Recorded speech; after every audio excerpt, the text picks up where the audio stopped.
What do you call the things you do all the time without thinking?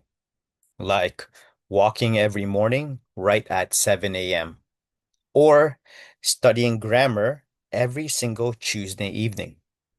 We call these actions habits or routines, and we describe them using a simple English structure, present simple.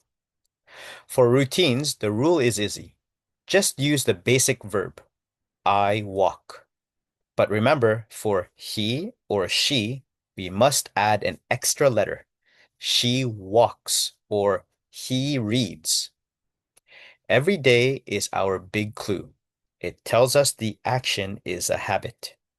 We use present simple to differentiate what we are doing now from what we do every day. Now you can talk about your routines easily. Great job and start practicing your daily walking. Subscribe now.